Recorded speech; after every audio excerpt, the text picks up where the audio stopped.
कृण्वन्तो विश्वमार्यम् अपघ्नन्तो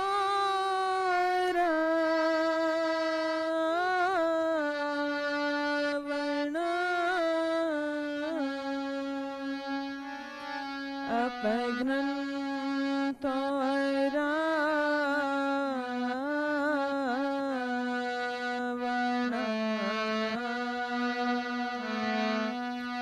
ॐ शान्ति शान्ति शान्ति।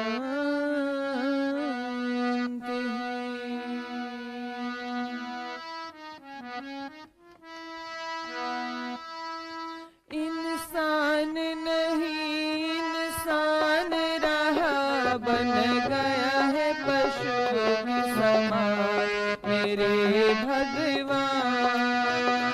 इंसान नहीं इंसान रहा, बन गया है पशु के समान मेरे भगवान।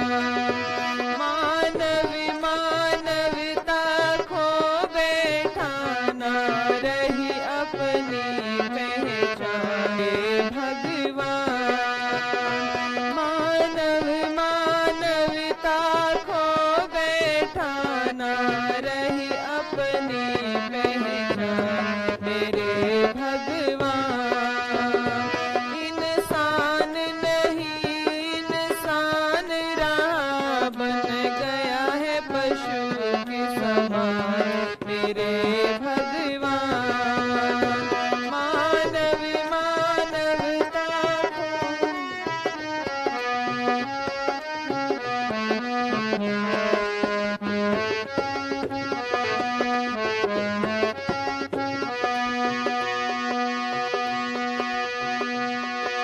नित्य कर्म का ध्यान नहीं, बड़ों का आदर मान नहीं। नित्य कर्म का ध्यान नहीं, बड़ों का आदर मान नहीं। राम भरत और लक्ष्मण जैसी दिखे अब संतान नहीं। अब मात पिता गुरुजनों का होने लगा अपमान मेरे भगवान।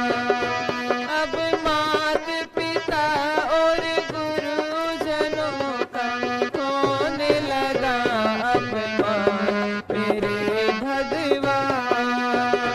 इंसान नहीं इंसान रहा, बन गया है पशु के समान मेरे भगवान। मानव मानवता खो बैठा, ना रही अपनी पहचान मेरे भगवान। मानव मानवता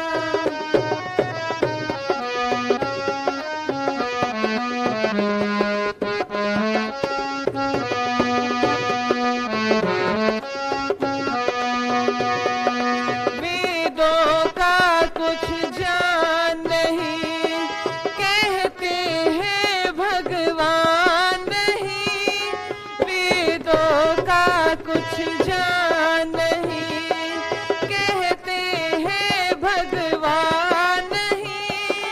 संध्या हवन से प्रेम नहीं, और शुभ कर्मों में दान नहीं। बस एक ही नारा रह गया है, रोटी कपड़ा व मकान मेरे भगवान। बस एक ही नारा रह गया है, रोटी कपड़ा व मकान मेरे भगवान। इंसान नहीं इंसान रहा, बन गया है पशु के समान मेरे भगवान। मानव मानवता खो बैठा, ना रही अपनी पहचान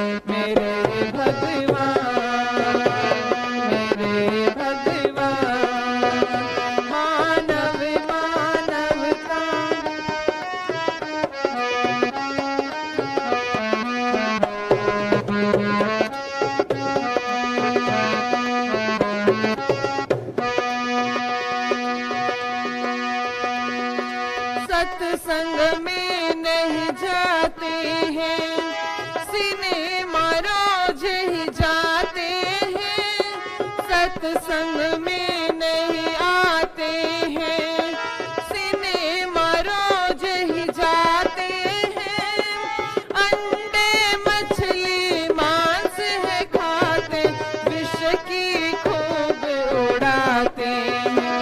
युवकों की ऐसी देख दशा, होता है दुख महान मेरे भगवान।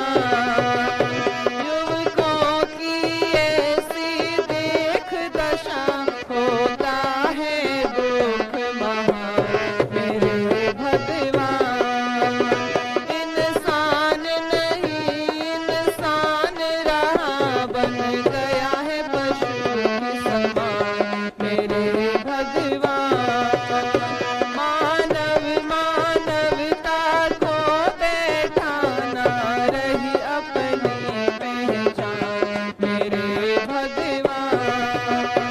इंसान नहीं इंसान,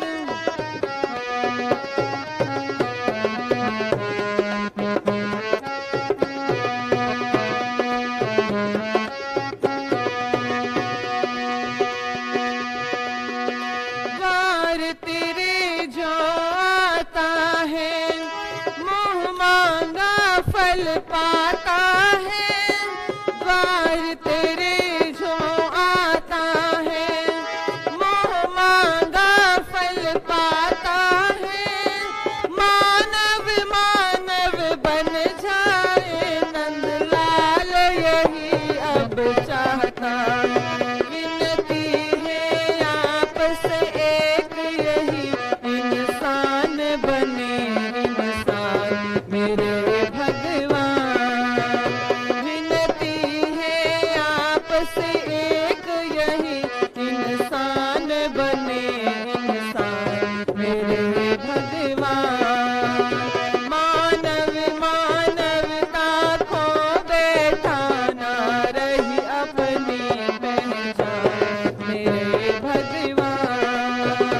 इंसान नहीं इंसान रहा, बन गया है पशु के समान मेरे भगवान। मेरे भगवान मेरे भगवान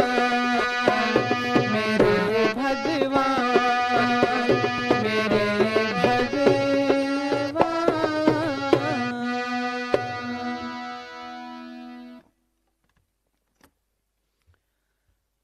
पिछले कई दिनों से इस लॉकडाउन के चलते ये कार्यक्रम हम आप लोगों के मध्य में प्रस्तुत कर रहे हैं, इसी आशा और विश्वास के साथ में कि आप इस कार्यक्रम को बहुत पसंद भी कर रहे होंगे और अपने समय का सदुपयोग करते हुए इन बातों पर चिंतन मनन करते हुए उनको आचरण में लाने का प्रयास भी कर रहे होंगे। आइए उसी श्रृंखला में ये आज का कार्यक्रम आप लोगों के मध्य में प्रारंभ करते हैं। कवि नंदलाल जी की लिखी हुई बहुत सुंदर पंक्तियां मैंने आप लोगों के मध्य में सुनाई कि इंसान नहीं इंसान रहा है पशु के समान मेरे भगवान, और मानव मानवता खो बैठा, ना रही अपनी पहचान मेरे भगवान। इस भजन के अंदर कवि ने परमपिता परमेश्वर से ये प्रार्थना की कि ये परमपिता परमेश्वर कि आज वर्तमान समय की स्थितियों को देखते हुए ये लगता है कि हमने ये मनुष्य का शरीर तो पा लिया है, लेकिन इस मनुष्य के शरीर में मानवता नहीं है। इसलिए कहीं ना कहीं पर वेद की वो बात कहने का प्रयास किया और वो प्रार्थना की गई जिस वेद के अंदर ये आया कि मनुर्भव हम क्या बने, हम मनुष्य बने। जब परमपिता परमेश्वर ने ये बात हमें कह दी कि हम मनुष्य बने, तो पता चला कि केवल इस शरीर को धारण करने से हम मनुष्य नहीं कहलाएंगे, मनुष्य नहीं बनेंगे। तो पुनः वेद से पूछा कि हे परमपिता परमेश्वर, हे वेद माता, फिर हम मनुष्य कैसे बनेंगे, फिर ये मनुष्य कब बनेगा? तो उस वेद के अंदर परमपिता परमेश्वर ने कहा, ऋग्वेद का एक मंत्र आता है, उस वेद मंत्र के अंदर परमपिता परमेश्वर हमें ये कहना चाह रहा है कि उस संसार को बनाने वाले उस परमपिता परमेश्वर के दिव्य गुणों को हम समझते हुए चलें, उसकी व्यवस्था को हम समझते हुए ये मनुष्य चलेगा, उसको समझने का प्रयास करेगा, तो उसके अंदर मनुष्यता का विकास होगा। और उस वेद के अंदर दूसरी बात कही कि उन गुणों को समझ करके, परमात्मा की व्यवस्था को समझ करके उसको अपने जीवन में धारण करें। जब हम उनको अपने जीवन में धारण करेंगे, हम अपने आचरण में लेकर के आएंगे, तभी उसके अंदर मनुष्यता का जन्म होगा। इस आकृति को पाने से मनुष्यता का जन्म नहीं होता। और उससे आगे बढ़कर के महर्षि मनु कहते हैं कि इस मनुष्य के अंदर जैसे जैसे विद्या और बुद्धि के विषयों को वो समझता जाता है, वैसे वैसे उसके ज्ञान का भंडार बढ़ता चला जाता है, उसके ज्ञान में वृद्धि होती चली जाती है। और यहां पर एक बात है कि ज्ञान केवल प्राप्त करने का नाम नहीं है कि हमने किसी वस्तु का ज्ञान प्राप्त कर लिया और वहीं पर वो चीज समाप्त हो जाती है। नहीं, ज्ञान का अर्थ आचरण से होता है, उसका लाभ आचरण से होता है। यदि किसी वस्तु को हमने जान लिया, कोई बात हमें पता लग गई जो हमारे जीवन का कल्याण करने वाली है, लेकिन यदि वो आचरण में नहीं आई तो फिर उस ज्ञान का कोई भी लाभ नहीं रह जाता। फिर तो स्थिति ठीक वैसी होती है जैसा आपने देखा होगा गधे को, गधे के ऊपर बोझ डाल दिया जाता है, उस गधे को ये नहीं पता कि उसके ऊपर कोई नमक लदा हुआ है, और उसे ये भी नहीं पता कि उसके ऊपर चंदन लदा हुआ है। उसके लिए तो सारी चीजें एक जैसी है। उसके ऊपर चंदन लाद दिया तो उसे पता नहीं है कि ये चंदन कितना लाभदायक है, उसे इस चीज का ज्ञान नहीं है। ठीक यही स्थिति हमारे साथ है।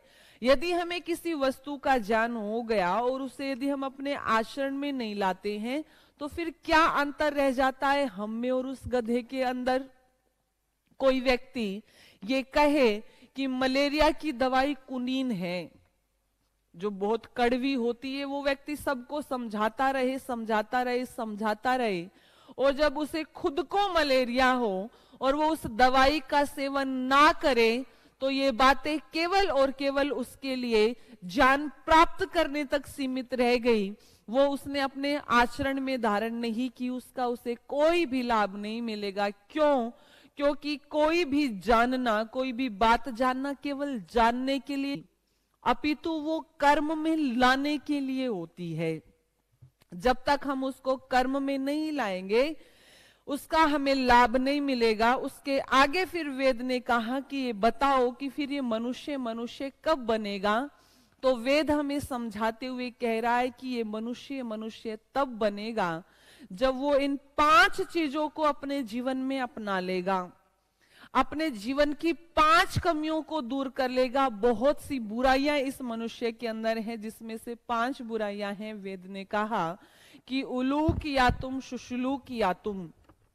पहली बात कही कि उलूक या तुम, तू उल्लू की चाल को छोड़ दे। उल्लू की चाल क्या होती है?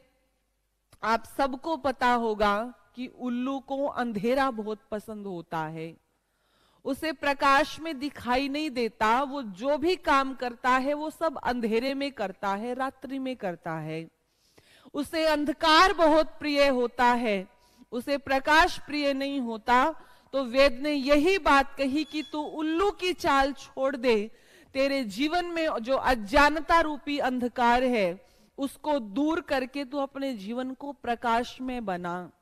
और दूसरी बात कही कि शुशुलूक या तुम, तू भेड़िए की चाल को छोड़ दे। भेड़िए की चाल क्या होती है? भेड़िया बहुत ज्यादा क्रोधी होता है, बहुत ज्यादा क्रोध होता है उसके अंदर, और वो अपने से कमजोर को दबाने का प्रयास करता है। यदि वो किसी भेड़ बकरी की झुंड में है तो वो उन पर क्रोध करेगा, उन पर आक्रमण कर देगा। लेकिन उन भेड़ बकरियों के झुंड में यदि एक कुत्ता भी है तो उसे पता है कि ये उससे थोड़ा शक्तिशाली है, तो वो उस पर क्रोध नहीं करेगा। उसे पता है तेरी जान आफत में आ सकती है। तो भेड़िया बहुत क्रोधी होता है और अपने से कमजोर वाले को वो दबाने का प्रयास करता है। और आज वर्तमान समय में भी यही स्थिति हमें देखने को मिलती है कि आज का मनुष्य जो अपने से कमजोर है उसको दबाने का प्रयास करता रहता है, और जो उससे शक्तिशाली है उसके सामने तो वो हाथ जोड़ करके बैठ जाता है, हाथ जोड़ करके बैठ जाता है। इसलिए वेद ने कहा कि शुश्लू की आतुम, तू भेड़िए की चाल को छोड़ दे, तू अपने जीवन से इस क्रोध का नाश कर दे। और तीसरी बात कही शव्या तुम, तू कुत्ते की प्रवृत्ति को छोड़ दे। कुत्ते में क्या प्रवृत्ति होती है? कुत्ते के अंदर जलन होती है। एक कुत्ता दूसरे कुत्ते को कभी पसंद नहीं करता, उसके अंदर वो जलन होती है, वो कुड़न होती है। और आज वर्तमान समय में भी मनुष्य के अंदर यही प्रवृत्ति आ गई है। एक भाई अपने दूसरे भाई की सफलता को देख नहीं सकता। यदि उसका मकान छोटा रह गया और उसके भाई ये विचार करता रहता, वो ये नहीं सोचता कि मेरे भाई ने मेहनत करके हमको इतना बड़ा बना लिया, उसने परिश्रम करके अपने जीवन में धन कमा लिया, तो मैं उसे अधिक मेहनत करूंगा तो मैं भी उसके समान हूं, ये प्रयास नहीं करता। अपितु वो ये प्रयास करता है कि मैं उसको कैसे नीचे गिराऊं। अपने मन ही मन में वो जलन पैदा आज के मनुष्य में हो गई है। इसलिए कहा कि तू कुत्ते की चाल को छोड़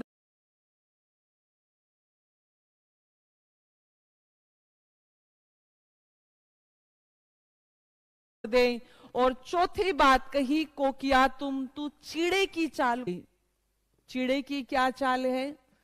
चीड़े के अंदर बहुत काम वासना होती है, बहुत अधिक मात्रा में काम वासना होती है। तो वेद ने मनुष्य से भी कहा कि तू इस अपने जीवन के अंदर ये जो कामुकता के भाव आज मनुष्य के अंदर भर गए हैं, ये कामुकता के ही तो भाव हैं कि सड़क पर चलती हुई एक 4 साल की बच्ची के अंदर किसी को बेटी दिखाई नहीं देती। वो कामुकता के ही तो भाव हैं कि सड़क के ऊपर कोई एक नौजवान लड़की चल रही है तो लड़के आते जाते उस पर कमेंट पास कर रहे हैं, उस जवान लड़की के अंदर उसे अपनी बहन दिखाई नहीं दे रही। ये काम वासना के ही तो भाव है।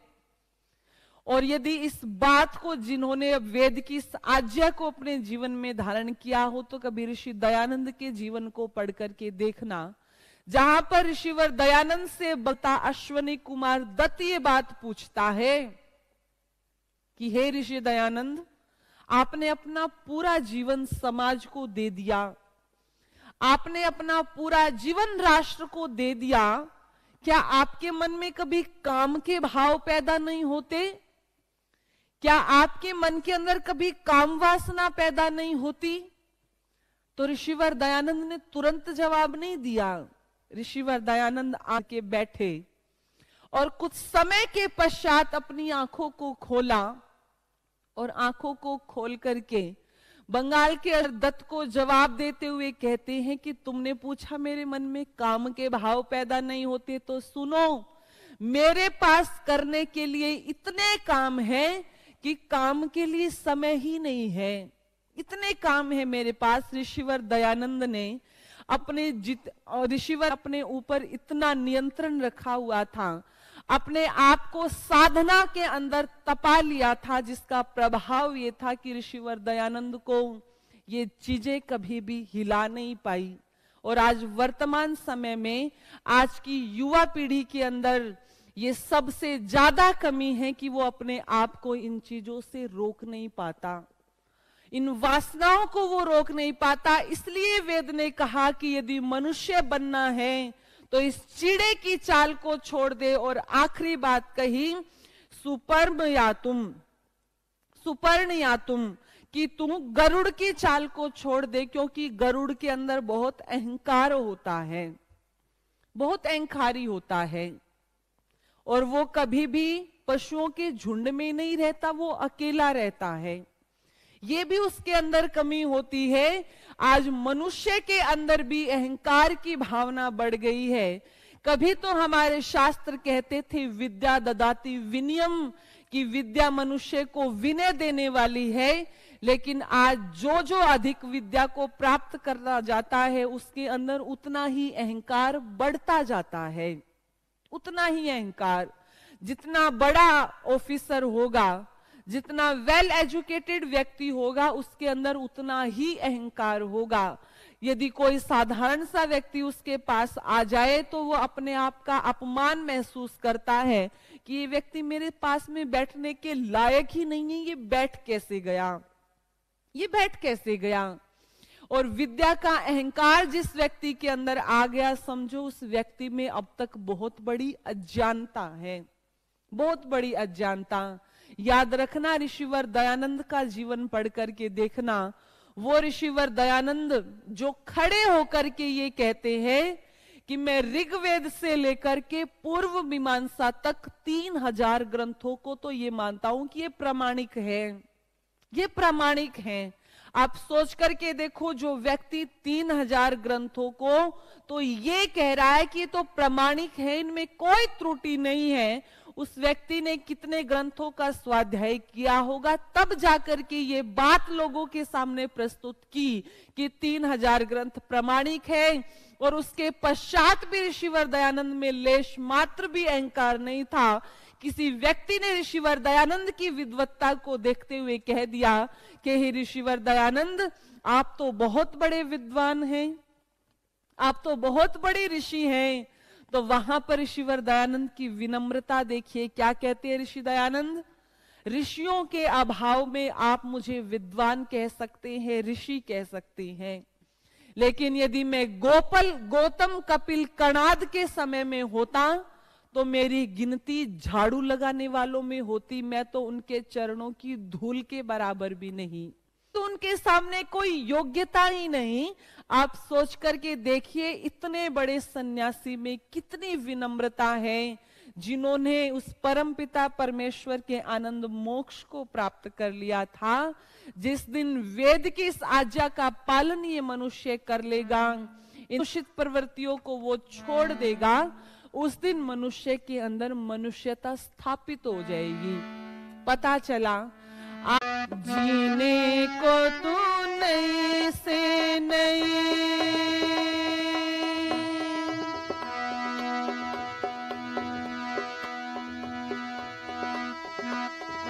जीने को नई से नई चीज बनाएगा,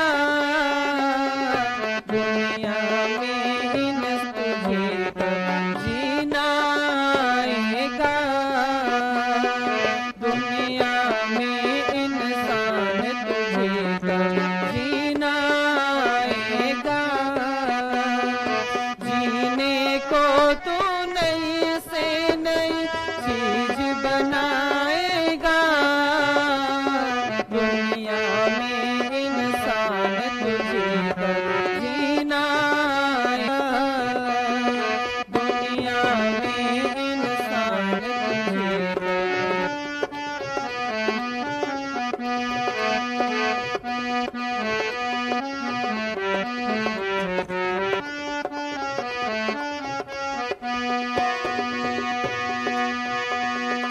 माना कि दिन रात हो रहे आविष्कार हजारों, फिर भी हाहाकार मची है दुखी दिशाएं चारों। माना कि रात हो रहे आविष्कार हजारों, फिर भी हाहाकार है दुखी दिशाएं चारों, दुखी दिशाएं चारों। मानवता की ओर बता कब, मानवता की ओर बता कब कदम बढ़ाएगा, दुनिया में इंसान तुझे कब जीना आएगा, दुनिया में इंसान तुझे कब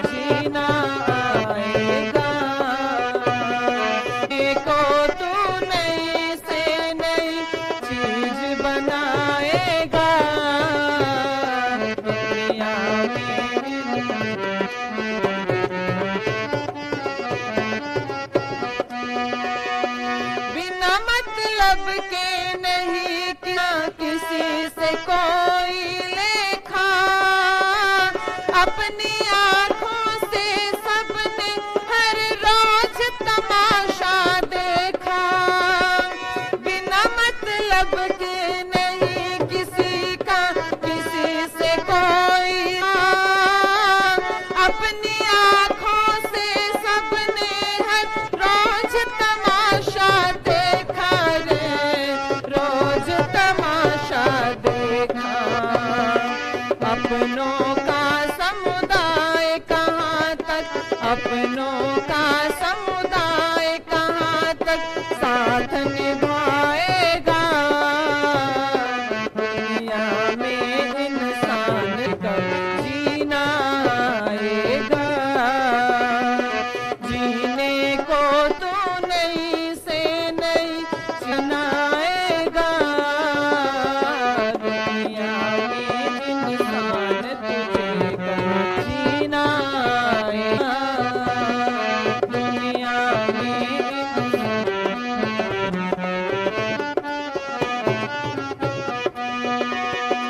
चलती जाए जन्म मरण के दो पाटों की चक्की, इसमें सब जीवन पिसते हैं बात सरासर पक्की। चलती जाए दुनिया में इंसान तुझे कब जीना आएगा, दुनिया में नतीजा निश्चित है तू जाने, फिर भी उल्टी चाल है तेरे गाए उल्टे गाने। बुरे काम का बुरा नतीजा निश्चित है तू जाने, फिर भी चाल है तेरी गाए उल्टे गाने रे, गाए उल्टे गाने। आज पथिक तू मौज करे, आज पथिक तू मौज करे, कल को आएगा। दुनिया में इंसान तुझे कब जीना आएगा, जीने को तू नई से नई चीज बनाएगा। दुनिया में इंसान तुझे कब जीना आएगा, दुनिया में इंसान तुझे कब जीना आएगा, दुनिया में इंसान तुझे कब जीना आएगा। जीने को तू नई से नई चीज बनाएगा, और दुनिया में इंसान तुझे कब जीना आएगा। इन सारे आविष्कारों के होते हुए कहीं ना कहीं मनुष्य के जीवन में सुख कम होते जा रहे हैं और दुख बढ़ते जा रहे हैं। क्यों? क्योंकि इन भौतिक साधनों का तो आविष्कार हमने कर लिया, लेकिन उसके साथ शायद वो मनुष्यता जो होनी चाहिए थी उसमें बहुत ज्यादा गिरावट आ गई। और समाज और राष्ट्र मनुष्यों के बनाने से बनता है। उदाहरण के लिए, एक बार एक व्यक्ति अपना कुछ कार्य कर रहे थे, और जब वो अपना फाइल का काम कर रहे थे तो उनका बेटा आकर के उनकी फाइलों को छेड़ रहा था। बहुत ज्यादा परेशानी उनको हो रही थी। तो उन्होंने क्या किया, उन्होंने सोचा अपने इस छोटे से बच्चे को मैं थोड़ा कोई काम दे देता हूं कि ये उसमें व्यस्त हो जाएगा और मैं अपना काम बहुत आसानी से कर लूंगा। तो एक मानचित्र टंगा हुआ था। उस व्यक्ति ने उस मानचित्र के कई टुकड़े कर दिए और अपने बच्चे से कहते, जा उस मानचित्र को जोड़ दे, ये जैसा पहले था इसको वैसा ही बना दे। वो बच्चा वहां पर बैठ करके प्रयास कर रहा है, उस मानचित्र को वैसा ही बनाने की कोशिश कर रहा है जैसा वो पहले था। कभी कुछ कर रहा है, कभी कुछ कर रहा है, लेकिन उस बालक को वो सफलता हासिल नहीं होती। तो होता क्या है कि एकदम से कोई पेज मुड़ जाता है, कोई टुकड़ा मुड़ जाता है, और वो जब पलट जाता है तो क्या देखता है, उसके ऊपर मनुष्य का शरीर बना हुआ है, उस पर कोई अंग उसे दिखाई दिया। तो उस बालक ने क्या किया, वो सारे के सारे टुकड़े थे उन सबको पलट दिया, और उन सबको पलट करके वो बालक मनुष्य के अंगों को जोड़ने लगा, हाथ से हाथ मिलाने लगा, आंख की जगह आंख लगा दी, कान की जगह कान लगा दिए, पैर की जगह पैर लगा दिए। इस तरह से उस बालक ने एक मनुष्य का शरीर बना करके तैयार कर दिया। और जैसे मनुष्य का शरीर बना, वो मनुष्य का स्ट्रक्चर बना, तो उसको घुमा के देखा तो क्या देखते हैं, पीछे जो दुनिया का नक्शा था, जो विश्व का मानचित्र बना हुआ था, वो भी बन करके तैयार हो गया। उधर से मनुष्य का शरीर बना, उधर से पीछे से विश्व का मानचित्र बनकर के तैयार हो गया। इससे बात पता चली कि यदि मनुष्य बन जाएगा तो विश्व भी बन जाएगा। आज हमने मनुष्यों को नहीं बनाया, आज हमने भौतिक उन्नति की, इस मनुष्य का निर्माण करना पड़ता है। ये अपने आप नहीं बनता, पशुओं को बनाना नहीं पड़ता, क्योंकि परमात्मा उनको स्वाभाविक ज्ञान दे करके भेजता है। उनका जीवन चलाने के लिए जितने ज्ञान की आवश्यकता उनको होती है, उतना ज्ञान परमात्मा उनको दे करके भेजता है। आपने नहीं देखा होगा कि कभी किसी गाय के बच्चे को स्विमिंग सिखाई जाए, लेकिन गाय का 6 दिन का बच्चा आप एक तालाब के अंदर डाल दीजिए, 6 दिन का बच्चा एक तालाब के अंदर डाल दीजिए, वो गाय का बच्चा डूबेगा नहीं, वो तैर करके तुरंत बाहर आ जाएगा। किसने सिखाई उसको स्विमिंग? परमात्मा ने उसको वो ज्ञान दे करके भेजा है, क्योंकि पता है ये भोग योनि में है, इनको अपना जीवन स्वयं चलाना है। इसलिए उनको जीवन चलाने के लिए जितने ज्ञान की आवश्यकता है परमात्मा उनको दे करके भेज देता है। लेकिन इन मनुष्य के अंदर नैमित्तिक ज्ञान होता है, जब तक इसको कोई दूसरा बनाएगा नहीं, ये बनेगा नहीं। इसलिए मनुष्य के 6 साल के बच्चे को तो 6 महीने के बच्चे को तो छोड़ दीजिए, यदि कोई 60 साल का भी व्यक्ति है और यदि उसने तैरना नहीं सीखा और किसी तालाब के अंदर वो गलती से गिर गया, तो व्यक्ति डूब करके मर सकता है, लेकिन अपने आप को बचा नहीं सकता। पता चलता है कि इस मनुष्य का निर्माण करना पड़ता है। लेकिन आज क्या निर्माण हो रहा है? ऋषि वरदयानंद लिखते हैं कि वो बच्चे बड़े सौभाग्यशाली होते हैं जिनके माता पिता धार्मिक और विद्वान होते हैं। 3 गुरु एक बच्चे के बताए जाते हैं कि मातृमान, पितृवान, आचार्यवान पुरुषो वेदा, कि माता पिता और आचार्य, ये 3 एक बच्चे के गुरु होते हैं। एक माता अपने बच्चे को संस्कार दे दे तो दुनिया की कोई ताकत नहीं जो उस बच्चे को विपरीत परिस्थिति में भी अपने संस्कारों से हिला करके दिखा दे। एक पिता यदि अपने बच्चे को संस्कार दे दे तो दुनिया की कोई ताकत नहीं जो बच्चे को अपने संस्कारों से हिला करके दिखा दे। इसलिए व्यवस्था दी कि 5 साल तक एक मां अपने बच्चे पर विशेष ध्यान दे। 5 साल तक उसे अच्छी अच्छी लोरियां सुनाए, उसे अच्छी अच्छी बातें बताए, और 5 साल के बाद 3 साल तक एक पिता अपने बच्चे को वो संस्कार दे करके बड़ा करे। 5 और 3 8 साल का जब बच्चा हो जाए तो उसे पहले गुरुकुलों में भेज दिया जाता था। आज तो ये गुरुकुलों की परिपाटी खत्म हो गई। पहले गुरुकुल चलते थे तो बच्चों को गुरुकुल के अंदर भेज दिया जाता था, आज तो 3-3 साल के बच्चों को स्कूलों के अंदर भेज दिया जाता है। ये बात निकल करके आ रही है कि इतने छोटे छोटे बच्चों को स्कूल में नहीं भेजना चाहिए, उनका मानसिक विकास उतना नहीं हो पाता जितना होना चाहिए। लेकिन करे क्या? पहले तो केवल पिता कमाता था, घर के अंदर बच्चों को माँ संभाल लेती थी, घर को संभाल लेती थी। आज कह देते हैं जी महंगाई इतनी बढ़ गई है कि एक के कमाने से काम नहीं चलेगा, घर नहीं चलेगा, इसलिए दोनों को कमाना पड़ेगा। आज फिर महिलाएं भी वर्किंग हो गई है, बाहर जाकर के जॉब करती है या कुछ और करती है, तो जो बच्चे होते हैं फिर उनको कौन संभाले?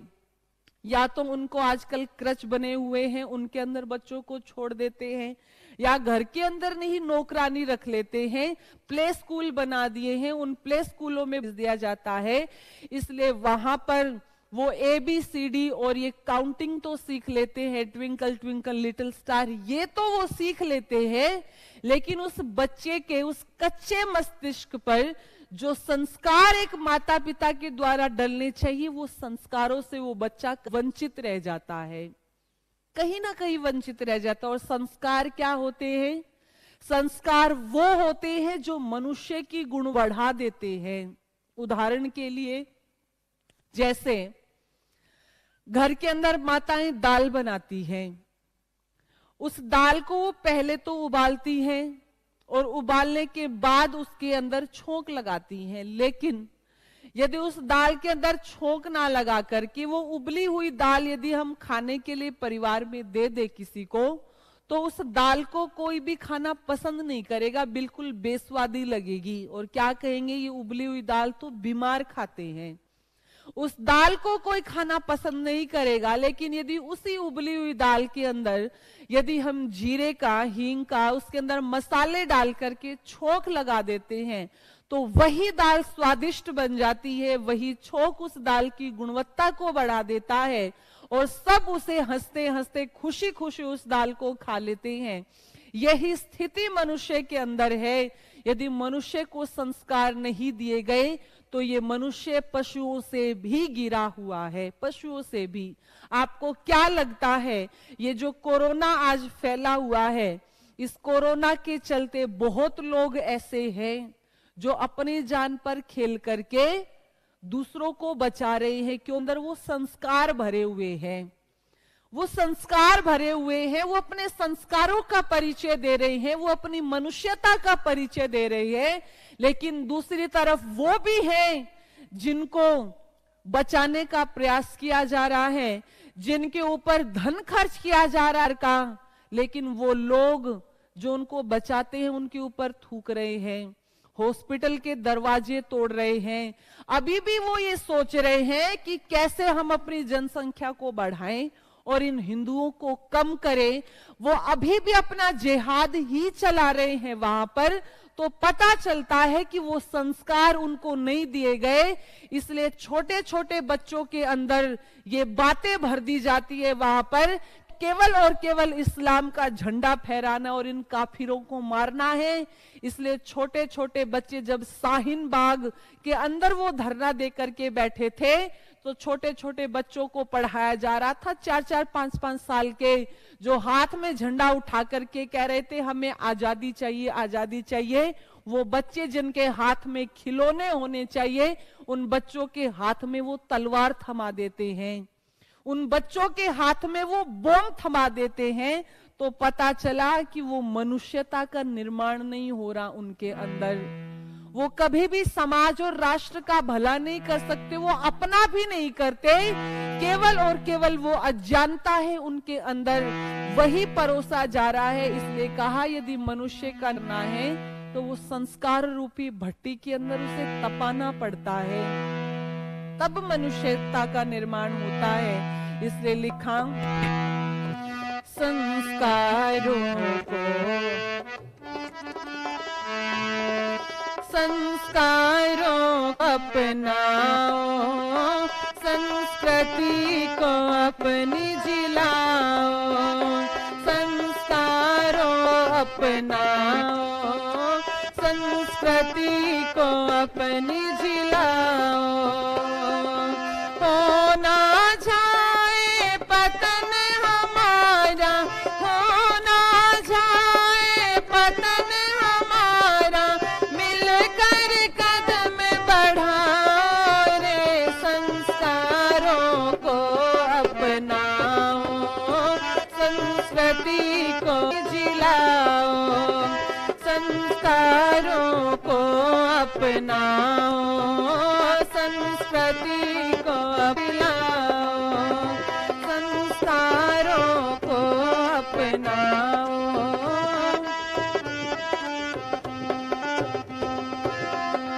घर को स्वर्ग बनाना चाहो, संस्कारों पर ध्यान धरो, संस्कारों पर ध्यान धरो। घर को स्वर्ग बनाना चाहो, संस्कारों पर ध्यान धरो, संस्कारों पर ध्यान धरो। वेद शास्त्रों में क्या बतलाया, उनका भी सम्मान, उनका भी सम्मान करो। भूल गए हो क्यों मर्यादा, भूल गए हो क्यों मर्यादा, कुछ तो भारे संस्कारों को अपनाओ, संस्कृति को अपनी जिलाओ, संस्कारों को अपनाओ, संस्कृति को अपनी जिलाओ। हो ना जाए पतन हमारा, हो ना जाए पतन हमारा, मिलकर कदम बढ़ाओ रे, संस्कारों को अपनाओ।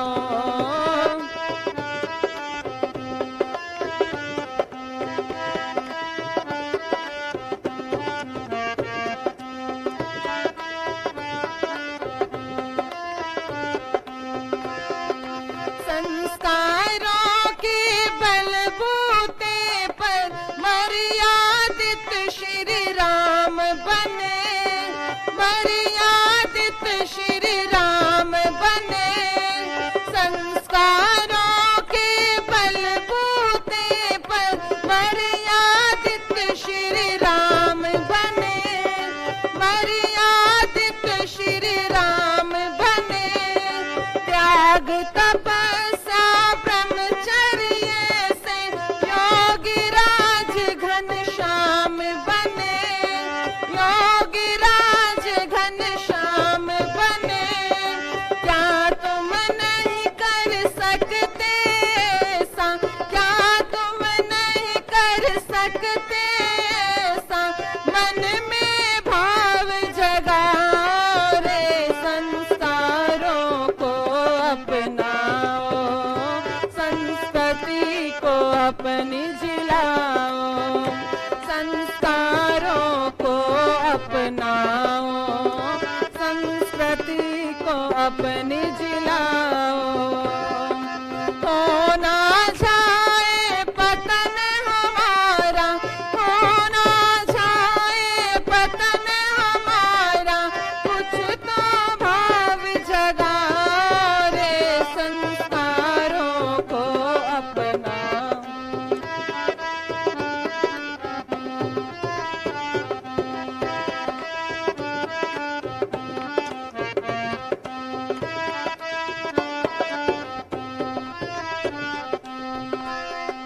गुणों की सुंदरता होती है, देह चमड़ी की होती ना, देह चमड़ी की होती ना। गुणों की सुंदरता होती है, देह चमड़ी की होती ना, देह चमड़ी की होती ना। समझ लिया इस बात को जिसने, यश कीर्ति को खोती ना, यश कीर्ति को खोती ना। ऋषियों का उपदेश अंजलि, ऋषियों का उपदेश अंजलि, भूल के ना ठुकराओ रे, संस्कारों को अपनाओ, संस्कृति को अपनी जिलाओ, संस्कारों को अपनाओ, संस्कृति को अपनी जिलाओ, हो ना जाए पतन हमारा, हो ना जाए पतन हमारा, मिलकर कदम बढ़ाओ रे, संस्कारों को अपनाओ, संस्कृति को अपनी जिलाओ, संस्कारों को अपनाओ, संस्कृति को अपनी जिलाओ, संस्कारों को अपनाओ, संस्कृति को अपनी जिलाओ।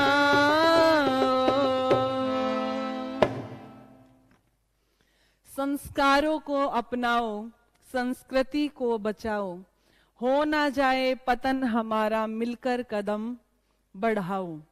और एक पंक्ति में लिखा कि गुणों की सुंदरता होती है, देह चमड़ी की होती ना, और समझ लिया इस बात को जिसने यश कीर्ति को खोती ना। व्यक्ति कभी भी अपने शरीर की सुंदरता से नहीं जाना जाता, जिसको आज हम चमकाने में दिन रात लगे हुए हैं। हम केवल अपने बाह्य शरीर को चमकाने में लगे हुए हैं। हम अंदर से कैसे हैं, हमारा मन कितना पवित्र है, उन बातों की तरफ आज किसी का ध्यान नहीं है। लेकिन ध्यान रखना, आज मर्यादा पुरुषोत्तम जाने जाते हैं तो इसलिए नहीं जाने जाते कि वो बहुत सुंदर थे, अपितु वो इसलिए जाने जाते हैं क्योंकि माता कौशल्या ने और महाराज दशरथ ने मर्यादा पुरुषोत्तम राम का वो निर्माण किया था, जिसके कारण आज वो पूज्य हैं। योगीराज कृष्ण कहते हैं सांवले थे, लेकिन फिर भी आज वो लोगों के सामने पूजे जाते हैं। क्यों? क्योंकि वो संस्कार रूपी भट्टी के अंदर तपे थे। इस शरीर की सुंदरता के कारण कभी मनुष्य की पहचान नहीं बनती। यदि वो जाना जाता है तो केवल और केवल अपने संस्कारों से, अपने गुणों से, अपने कर्मों की पवित्रता से जाना जाता है। इसलिए ऋषिवर दयानंद ने हमें एक बहुत सुंदर पुस्तक दी, जिसका नाम उन्होंने लिखा संस्कार विधि, जिसके अंदर ऋषिवर दयानंद 16 संस्कारों का विधान करते हैं कि एक मनुष्य के जीवन के अंदर 16 संस्कार तो होने चाहिए। 16 संस्कार में से आखिरी जो संस्कार है, जिसे अंत्येष्टि संस्कार कहते हैं, वो तो कोई ना कोई और करा देगा, जो मरने के पश्चात होगा। लेकिन उससे पहले जो जीवित रहते 15 संस्कार हैं, वो मनुष्य की गुणवत्ता को बढ़ाने वाले हैं। लेकिन विडंबना है हमारे इस समाज की कि उन 16 संस्कारों के नामों को भी कोई नहीं जानता होगा, कोई नहीं जानता होगा। उन 16 संस्कारों में से केवल 3-4 संस्कार कराए जाते हैं, जिसके अंदर नामकरण संस्कार होगा, जिसके अंदर मुंडन संस्कार होगा, विवाह संस्कार होगा और उसके पश्चात अंत्येष्टि। इन 4 संस्कारों के अलावा जो बीच के 12 संस्कार हैं, जिसमें समय समय पर माता पिता को चेतावनी दी जाएगी, जिसमें बच्चे को यह बताया जाएगा कि तुम्हें अपना जीवन कैसे जीना है, तुम्हें समाज में कैसे रहना है, इन बातों की तरफ किसी का ध्यान नहीं है। ऋषियों ने तो यहां तक विधि दी हमें कि बच्चे के गर्भ में आने से पहले भी एक संस्कार है, जिसे गर्भाधान संस्कार कहते हैं, कि पहले माता पिता अपने आप को तैयार करें कि तुम्हें कैसी संतान चाहिए, तुम्हें किस स्वभाव की संतान चाहिए। इन बातों पर किसी का ध्यान नहीं। आज सोच करके देखिए, मेरी माताएं यदि बाहर जाएंगी, यदि सब्जी लेने भी जाए, यदि वो 20 रुपए के आलू भी लेने जाती है, तो खटखट करके देखती है, उनको हाथ में ले करके देखती है कि कोई आलू खराब ना निकल जाए, कोई टमाटर पिचका हुआ ये हमें ना दे दें। उस 20-30 रुपए की चीजों पर इतना विचार किया जा रहा है। मकान बनाते समय 10-10, 20-20 नक्शे बनाए जा रहे हैं। आर्किटेक्ट को बुलाया जा रहा है कि हमारे घर के अंदर कोई कमी ना रह जाए, लेकिन उस घर के अंदर जिसको रहना है, उस संतान की तरफ भी कोई ध्यान देता है? कोई ध्यान नहीं देता, कोई ध्यान नहीं देता, और फिर कहते हैं कि हमारी संतान बिगड़ गई, बच्चे हमारा कहना नहीं मानते, माता पिता रोते बिलखते दिखाई देते हैं। तो ध्यान रखना, इसके अंदर बच्चों की गलती कम है और बड़ों की गलती ज्यादा है। यदि महाराज दशरथ माता कौशल्या निर्माण ना करते तो मर्यादा पुरुषोत्तम राम ना पैदा होते। यदि शिवाजी का निर्माण मां जीजाबाई ना कर दी तो आज शिवाजी पैदा नहीं होते और लोग उनका गुणगान नहीं गाते। यदि राम बनाना चाहा माता कौशल्या ने तो राम बना दिया संस्कारों के द्वारा। यदि शिवाजी बनाना चाहा तो बना दिया, कृष्ण बनाना चाहा तो बना दिया। और आज भी वर्तमान समय में अपने बच्चों को यदि आप डॉक्टर बनाना चाहते हो तो कोई कमी नहीं छोड़ते बच्चों के लिए, वो बना देते हो। क्यों? बड़े से बड़ा इंस्टीट्यूट ढूंढोगे, अच्छी से अच्छी कोचिंग दिलवाओगे, उसे वो सारा वातावरण दे दोगे कि आपका बच्चा एक बहुत बड़ा डॉक्टर बन जाए, इंजीनियर बन जाए, आईएएस बन जाए, वो कुछ भी बन जाए जो आप बनाना चाहते हो। लेकिन कभी डॉक्टर बनाते समय किसी भी माता पिता ने अपने बच्चे के कान में ये बात बोली हो, बेटे तू एक अच्छा डॉक्टर बनना, लेकिन डॉक्टर बनने से पहले एक अच्छा मनुष्य बनना, कोई कहता है? यदि कहते तो कोई पेट दर्द लेकर के आता तो किडनियां नहीं बेचता उस व्यक्ति की। कोई मामूली सा रोग लेकर के आ जाए तो उसका ऑपरेशन करके छोड़ देते हैं, शरीर के अंग निकाल करके बेच देते हैं। वो डॉक्टर तो बन गया है लेकिन उसके अंदर वो मनुष्यता नहीं है। इंजीनियर तो बन जाता है लेकिन बड़ी बड़ी इमारतें ढह जाती है जिसके अंदर हजारों निर्दोष मर जाते हैं। क्यों? क्योंकि उसको इंजीनियर, डॉक्टर, आईएएस बनाने की शिक्षा तो दे दी उसे, लेकिन उसके अंदर वो मनुष्यता का निर्माण नहीं किया, जिस मनुष्यता के आधार पर वो आगे चल करके समाज का एक अच्छा नागरिक बन सके और समाज को अच्छी दिशा दे सके। इसलिए ऋषि वरदायानंद ने हमें वो संस्कार विधि दी जिसके अंदर मनुष्यता का निर्माण हो सके। तो आइए केवल कुछ पंक्तियां कह करके वाणी को विराम। कर गए देश का बेड़ा पार, टंकारे वाला स्वामी, कर गए देश का बेड़ा पार, टंकारे वाला स्वामी, टंकारे वाला स्वामी, टंकारे वाला स्वामी, कर गए देश का बेड़ा पार, टंकारे वाला स्वामी।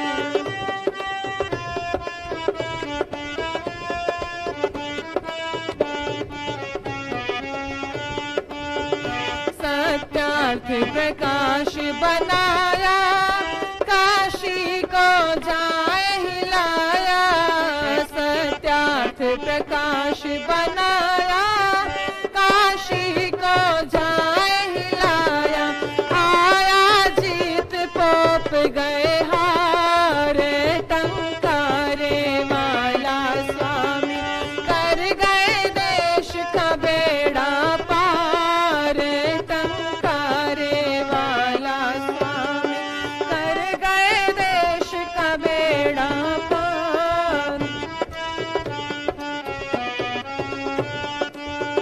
जो राम कृष्ण के प्यारे हो गए थे हमसे न्यारे, जो राम कृष्ण के प्यारे हो गए थे हमसे न्यारे, करके शुद्धि लिए सुधार, टंकारे वाला स्वामी, कर गए देश का बेड़ा पार।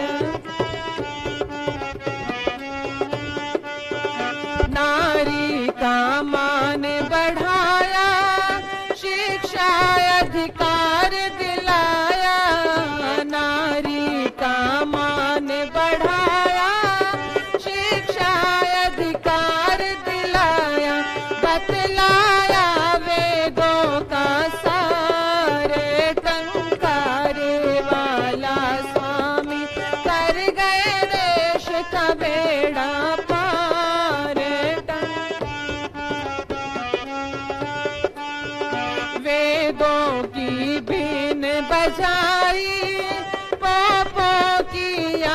करते